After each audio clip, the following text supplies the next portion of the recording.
కరీంనగర్ జిల్లా తిమ్మాపూర్ మండలం ఎల్ఎండి కాలనీలోని సెయింట్ ఆంథోనీ హై స్కూల్లో గ్రాడ్యుయేషన్ డే వేడుకలు ఘనంగా నిర్వహించారు. ఈ కార్యక్రమానికి విద్యార్థులు, ఉపాధ్యాయులు, తల్లిదండ్రులు పెద్ద ఎత్తున హాజరై వేడుకలను ఆనందంగా జరుపుకున్నారు.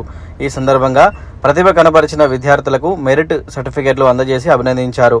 విద్యార్థులు ప్రదర్శించిన సాంస్కృతిక కార్యక్రమాలు, ముఖ్యంగా నృత్య ప్రదర్శనలు ప్రేక్షకులను ఆకట్టుకున్నాయి. ఈ కార్యక్రమంలో కరెస్పాండెంట్ రంజిత్ రెడ్డి మరియు ఎర్వ అజిత్ కుమార్ హాజరై మాట్లాడారు. గ్రామీణ ప్రాంత విద్యార్థులకు నాణ్యమైన విద్య అందించడమే తమ పాఠశాల ముఖ్య లక్ష్యమని తెలియజేశారు. దాదాపు 35 సంవత్సరాలుగా సెయింట్ ఆంథోనీస్ హై స్కూల్ ఇక్కడ నెలకొల్పి విద్యార్థులకు మెరుగైన విద్యను అందించడం జరుగుతుందని తెలిపారు. విద్యార్థుల భవిష్యత్తును దృష్టిలో ఉంచుకొని అనుభవజ్ఞులైన ఫ్యాకల్టీని అందుబాటులో ఉంచి ఉత్తమ విద్యను అందిస్తున్నామని తెలియజేశారు.